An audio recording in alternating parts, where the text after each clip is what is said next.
Ibrahim Traoré, face à un défi de taille, se trouve à un moment crucial de l'histoire politique de Burkina Faso. À travers un enchevêtrement complexe de signaux, une petite dérive a fini par bouleverser toute l'analyse stratégique. Le chiffre de 17% représente bien plus qu'une simple anomalie. Il est devenu un élément pivot dans une analyse systématique de la situation. Ibrahim Traoré résiste. Mais à quoi cette résistance mène-t-elle réellement dans un environnement aussi tendu ? Que change la manière dont il maintient l'ordre dans un contexte de pression croissante ? Découvrez comment ce petit écart peut avoir de vastes répercussions. L'objectif ici n'est pas de s'attarder sur les détails de l'incident, mais de comprendre comment un système fragile peut maintenir sa cohérence face à une pression externe accrue. Le cas d'Ibrahim Traoré ne se limite pas à sa résistance personnelle, mais révèle un mécanisme de contrôle plus large. La question est de savoir comment cette résistance impacte l'infrastructure politique et économique de Burkina Faso. En effet, les fluctuations dans les flux internes de l'État, comme la découverte d'un écart de 17%, soulignent des failles dans un système apparemment solide. Nous promettons ici de décomposer cette dynamique à travers une analyse sérieuse des tensions internes et des ajustements nécessaires à la stabilité. Ce n'est pas un simple cas d'école, mais une leçon sur la résilience et la gouvernance face à des menaces persistantes. Ibrahim Traoré n'est pas seulement une figure politique, il est un repère essentiel dans l'étude des mécanismes d'adaptation institutionnelle. Les forces de l'ordre et les autorités civiles se sont retrouvées face à un ensemble complexe de signaux qu'elles ont dû traiter avec méthode. Le chiffre clé de l'affaire est un écart de 17% dans les flux internes. Cet écart, à première vue insignifiant, a marqué un tournant majeur dans l'enquête. Alors que le gouvernement de Burkina Faso semblait sous pression, une série d'événements en coulisses, liés à des déplacements inhabituels et à des contacts étrangers, a fait surgir des questions de plus en plus pressantes. Mais comment les autorités ont-elles réagi face à ces indices subtils ? Les équipes ont commencé à analyser les flux économiques, en particulier ceux liés à l'or, dont les revenus ont augmenté de manière significative. Une autre donnée importante a été l'augmentation des dépenses de sécurité, qui ont grimpé de 28% sur un an. Ce cadre de surveillance a permis de détecter une anomalie dans les flux internes. Au début, tout semblait normal, mais les signes étaient là. Des informations mal interprétées, des mouvements suspects entre sites civils et militaires et des numéros de téléphone associés à des réseaux étrangers. En combinant ces éléments avec la situation politique tendue, les enquêteurs ont pu amorcer une réponse plus structurée. Ce n'est qu'à partir de là que les autorités ont décidé d'agir, mais pas de manière hâtive. Il n'y a pas eu d'arrestation immédiate, mais plutôt une stratégie plus large visant à recueillir des preuves concrètes sans provoquer de rupture prématurée. Derrière cette analyse, Ibrahim Traoré joue un rôle clé, mais c'est avant tout l'infrastructure étatique et les méthodes de surveillance qui ont permis de maintenir un certain équilibre. Le cas d'école observé n'est pas celui d'un incident isolé, mais d'une accumulation de petites variations. Les forces de sécurité ont pris des mesures pour garder le contrôle tout en se protégeant des pressions extérieures. Ce qui semble être une résistance individuelle de Ibrahim Traoré devient en réalité une résistance collective, inscrite dans une logique de gestion minutieuse des ressources et des informations. Les décideurs, au lieu d'agir dans la précipitation, ont plutôt opté pour une approche calculée. L'impact immédiat a été perceptible au niveau des flux d'informations. Tandis que certains flux semblaient inoffensifs, d'autres ont révélé des incohérences. Un individu s'est retrouvé à circuler entre des zones civiles et militaires sans raison apparente. Les équipes ont enregistré des contacts étrangers sans précipiter une interprétation hâtive. À la place, un travail systématique a permis de faire le lien entre ces déplacements et des flux qui semblaient anodins au départ. Ce n'est que après avoir établi une série de corrélations que les enquêteurs ont compris qu'il ne s'agissait pas d'un incident isolé, mais d'un maillon d'une chaîne beaucoup plus complexe. Ibrahim Traoré, dans ce contexte, n'était pas simplement une victime de pression extérieure. Il était une figure centrale dans l'alignement des intérêts politiques et sécuritaires du pays face à un système vulnérable à des influences extérieures. Les événements se sont succédés à un rythme implacable, chacun alimentant l'autre dans une série d'ajustements discrets mais essentiels. D'abord, un petit écart dans les flux internes a été détecté. un changement de 17%. Ce chiffre, à première vue, n'aurait pu alerter que les observateurs les plus attentifs. Mais lorsqu'il a été intégré dans une analyse plus large, il a ouvert la voie à une réévaluation de la situation. Les équipes de surveillance, habituellement réactives, ont rapidement modifié leur approche pour adopter une méthode plus proactive. Le premier élément déclencheur a été une anomalie dans les flux économiques liés à l'or. En effet, une augmentation de 37% des revenus générés par l'exploitation de ce métal précieux a été constatée. Un changement économique relativement mineur, mais significatif dans un contexte de pression interne et externe. Ce phénomène a attiré l'attention des autorités sur un réajustement des circuits financiers. Ce n'était pas simplement un gain, il marquait un réajustement dans la gestion des ressources naturelles du pays, signalant une potentielle fragilité du système face à des pressions de plus en plus organisées. Puis, une autre donnée a émergé, l'augmentation des dépenses de sécurité de 28% sur l'année écoulée. L'argent destiné à la sécurité était un facteur essentiel pour maintenir l'ordre face à des menaces potentielles. Ce renforcement de la sécurité a permis aux forces de l'ordre de poursuivre la surveillance sans interruption, mais il a aussi mis en lumière la fragilité des infrastructures face à des menaces externes. Ce renforcement n'était pas une réponse isolée, mais une adaptation stratégique visant à garantir la stabilité dans un environnement incertain. En parallèle, les autorités ont commencé à observer des déplacements inhabituels d'un individu étranger entre des sites civils et militaires. Ces déplacements ont été consignés, mais aucun soupçon n'a été immédiatement formulé. Ce n'est qu'après un recoupement minutieux des informations qu'un réseau plus large a émergé. Les numéros liés à ce visiteur ont été retrouvés dans des documents saisis précédemment, confirmant que la situation était plus complexe que prévu.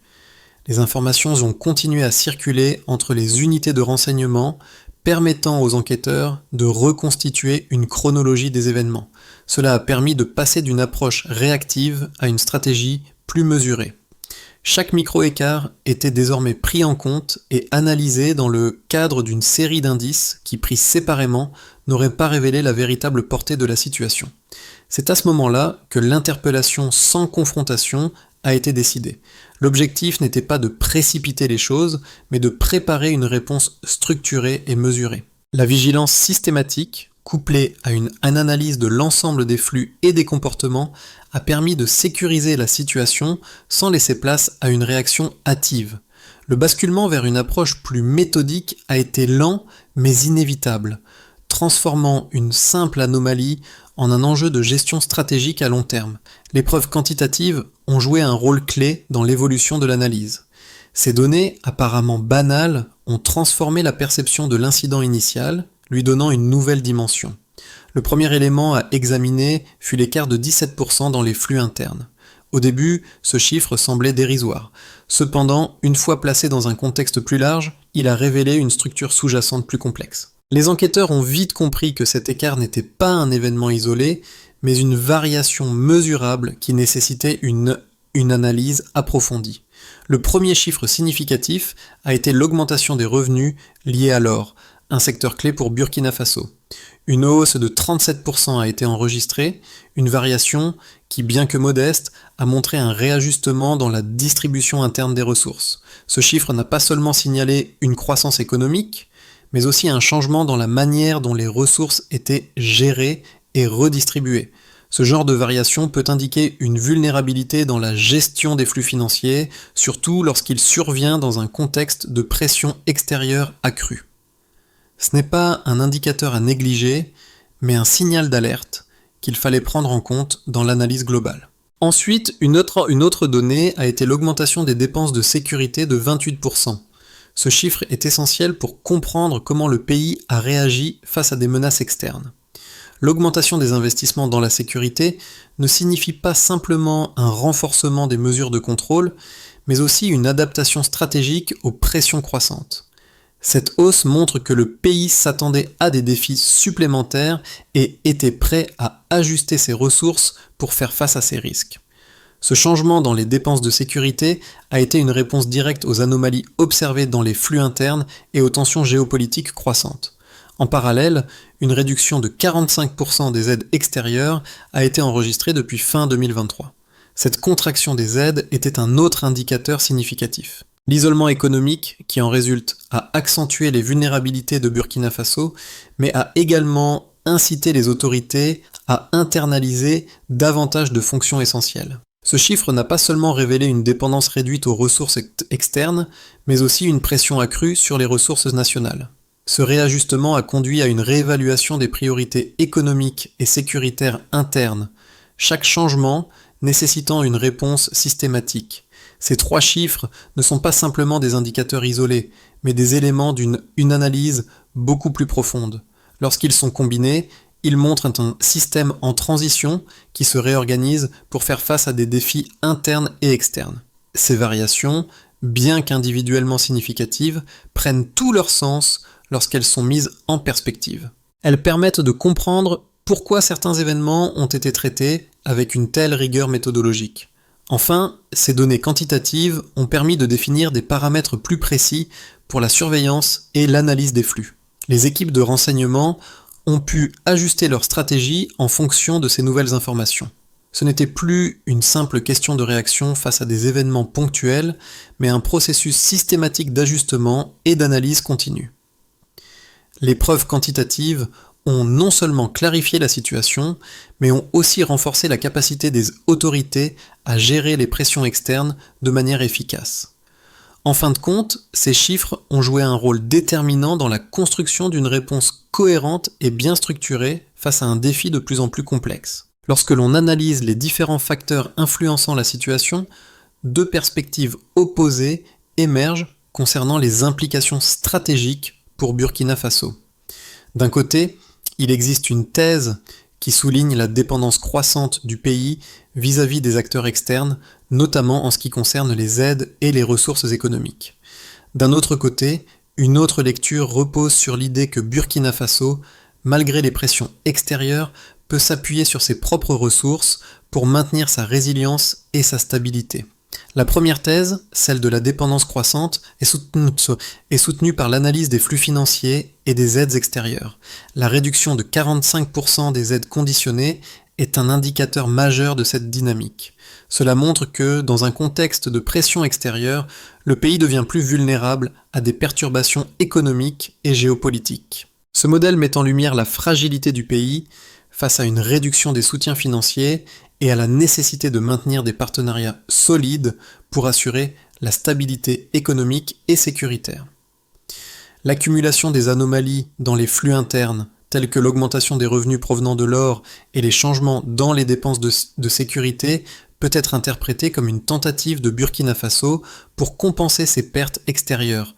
Cependant, cette approche est également susceptible de créer de nouvelles vulnérabilités internes. En revanche, la deuxième thèse, celle de l'autonomie institutionnelle, adopte une perspective plus optimiste. Selon cette vision, Burkina Faso utilise ces perturbations externes comme des leviers pour renforcer sa capacité à s'adapter aux nouvelles réalités. La hausse de 37% des revenus générés par l'or n'est pas simplement une réaction à la crise, mais une opportunité pour renforcer les bases économiques internes du pays. L'augmentation des dépenses de sécurité, loin d'être un signe de faiblesse, peut être perçue comme un investissement stratégique pour améliorer les capacités de contrôle et de résilience face à des menaces externes. En renforçant ses infrastructures internes et en améliorant la coordination entre ces différentes unités, le pays peut se préparer à surmonter les crises futures sans dépendre exclusivement des aides internationales.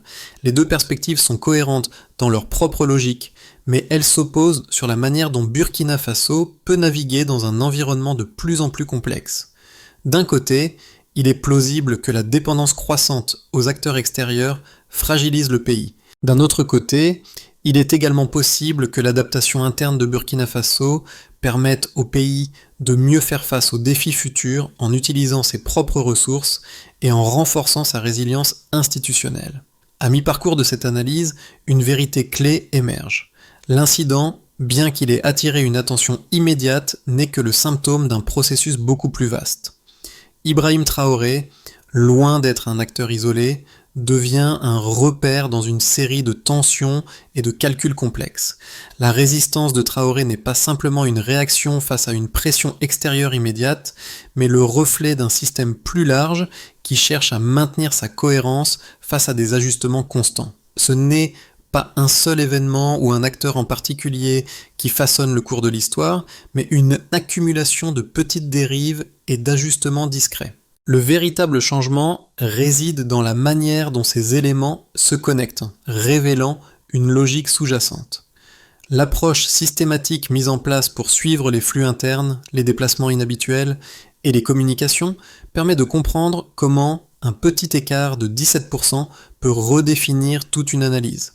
Burkina Faso a été capable de tirer parti de ce cadre méthodique, qui l'a aidé à transformer un incident ponctuel en une leçon de résilience stratégique. Les conséquences de l'incident analysé se sont propagées dans plusieurs sphères de la société burkinabé, touchant des groupes variés avec des effets distincts. Ces répercussions n'ont pas été spectaculaires, mais elles ont apporté un changement palpable dans la manière dont les différentes instances gouvernementales, économiques et sociales ont réagi à la pression croissante. Tout d'abord, au niveau des administrations publiques, un ajustement stratégique a été observé. La réduction des aides extérieures, couplée à une attention accrue sur les flux internes, a conduit les autorités à revoir leur approche en matière de sécurité et de gestion des ressources. L'augmentation de 28% des dépenses en sécurité a permis de renforcer les capacités de contrôle interne, mais également de mieux préparer le pays à d'éventuelles menaces extérieures. Les autorités ont mis en place des mécanismes de surveillance plus rigoureux, augmentant ainsi leur efficacité face à des pressions géopolitiques. Cependant, cette vigilance accrue a également entraîné un allongement des délais de traitement administratif et une charge organisationnelle plus lourde, des conséquences qui se sont ressenties dans les services publics et les populations locales. Sur le plan économique, les entreprises et les acteurs privés ont dû s'adapter à ces nouvelles conditions de contrôle et de surveillance. La hausse des dépenses de sécurité et des flux internes plus surveillés ont engendré des coûts supplémentaires pour les acteurs économiques. L'augmentation de 37% des revenus générés par l'or a permis d'atténuer en partie cette pression, mais elle a aussi exposé les entreprises à une incertitude croissante concernant la stabilité des chaînes d'approvisionnement. Les entreprises opérant à l'échelle régionale ont dû revoir leur stratégie de partenariat et renforcer leur vigilance face aux risques liés aux fluctuations des flux économiques. Toutefois, cette situation a également renforcé la lisibilité de l'environnement économique, car les acteurs ont mieux compris les nouvelles règles de contrôle. Pour les populations locales, les effets ont été plus diffus, mais non moins significatifs. L'accès aux services essentiels, tels que la santé, l'éducation et les transports, a été légèrement modifié en raison des ajustements institutionnels. Les contrôles renforcés ont induit des retards dans certains services publics, mais dans l'ensemble, les habitants ont ressenti une stabilité relative. Cependant, des variations dans les prix et la mobilité ont été observées, les populations ajustant leur comportement face à ces nouveaux défis. Enfin, au niveau territorial, les régions concernées par les tensions géopolitiques ont subi des effets plus directs. Les infrastructures locales ont dû absorber les procédures renforcées et coordonner les efforts entre les différents centres de décision. Les flux économiques régionaux ont été affectés avec des décalages dans certaines opérations nécessitant des ajustements logistiques plus complexes.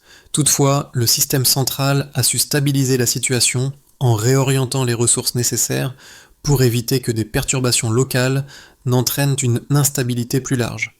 Ces différents effets montrent que l'incident n'a pas eu une seule conséquence visible, mais a été un catalyseur de changements progressifs à plusieurs niveaux. La résistance d'Ibrahim Traoré et l'accumulation des anomalies ont donc servi à redéfinir la manière dont les autorités, les entreprises et les populations réagissent face à une pression extérieure croissante.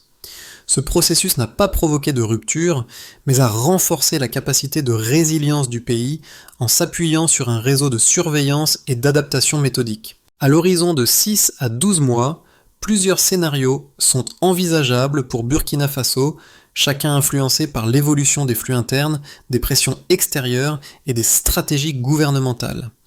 Ces scénarios ne cherchent pas à prédire l'avenir avec certitude, mais à explorer les trajectoires possibles en fonction de l'adaptabilité du pays face à des événements en cours. Dans le scénario de base, où les paramètres actuels se maintiennent, Burkina Faso pourrait voir une consolidation des mécanismes de contrôle et de surveillance. Les administrations publiques continueraient à renforcer leurs procédures internes, tirant des leçons des ajustements apportés à la gestion des flux économiques et sécuritaires. Les ressources disponibles seraient allouées de manière plus stratégique, mais sans changement radical dans l'approche. L'augmentation des dépenses de sécurité et des investissements dans les infrastructures de surveillance serait maintenue, mais les retombées économiques de ces efforts seraient modérées. Le pays conserverait une stabilité relative, mais les tensions sous-jacentes pourraient rester présentes, sans pour autant provoquer de ruptures majeures. Dans ce scénario, le rôle d'Ibrahim Traoré resterait central, mais la résistance institutionnelle serait davantage perçue comme une continuité procédurale que comme une réponse à une menace immédiate. Dans un scénario optimiste, l'autonomie institutionnelle et la résilience interne de Burkina Faso se renforceraient de manière plus marquée. L'augmentation des revenus liés alors et des investissements dans la sécurité pourrait contribuer à une stabilisation plus rapide des chaînes d'approvisionnement et à une réduction des vulnérabilités externes. Le pays pourrait, dans cette trajectoire, réussir à diversifier ses sources de financement, réduisant ainsi sa dépendance aux aides extérieures. Les entreprises locales et régionales pourraient s'adapter plus efficacement, ce qui entraînerait une baisse des coûts indirects associés aux ajustements logistiques. Dans ce scénario, les autorités bénéficieraient d'un contrôle renforcé sur les flux internes et seraient mieux préparées à faire face à d'éventuelles pressions futures, notamment celles liées aux relations avec les pays voisins et les acteurs internationaux.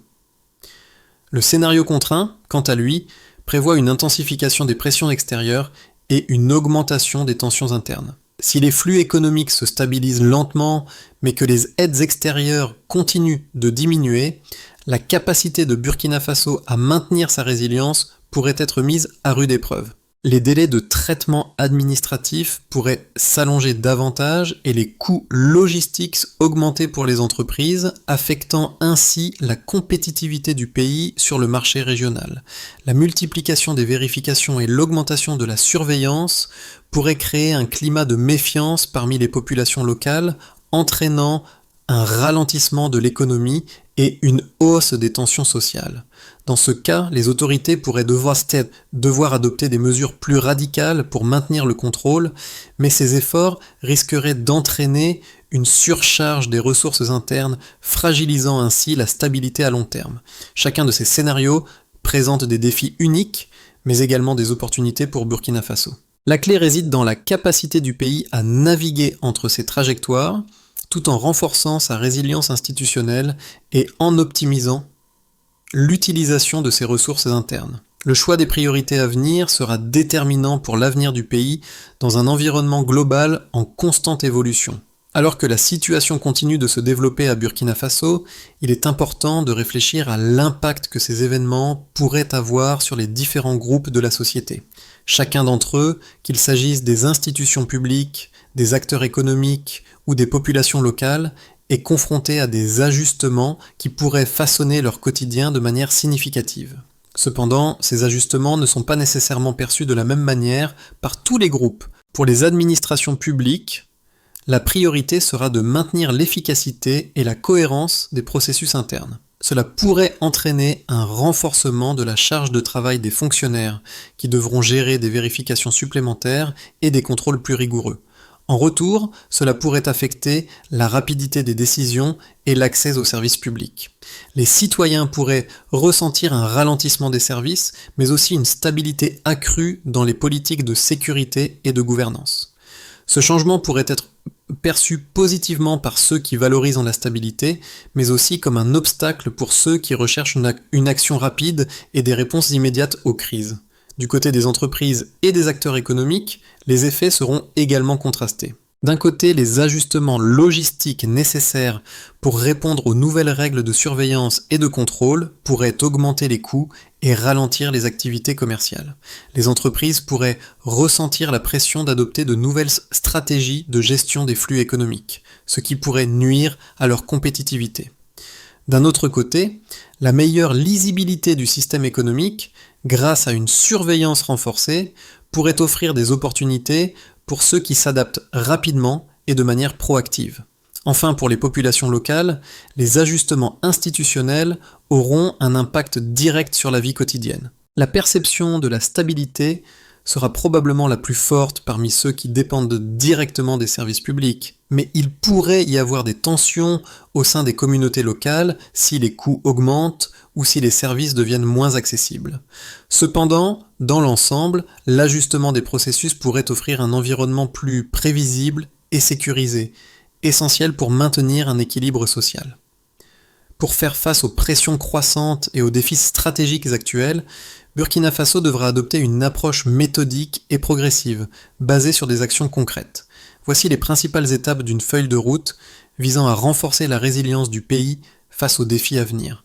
Premièrement, il sera essentiel de consolider la surveillance et le contrôle des flux internes. Cela nécessite l'installation de systèmes de collecte de données plus robustes et l'intégration d'outils permettant une analyse en temps réel des variations économiques et sécuritaires. Les autorités devront augmenter leur capacité à anticiper et à réagir aux anomalies en mettant en place des seuils d'alerte adaptés aux fluctuations détectées. Ensuite, il faudra optimiser les ressources critiques en réévaluant les secteurs stratégiques comme l'exploitation des ressources naturelles, la sécurité nationale et l'infrastructure économique.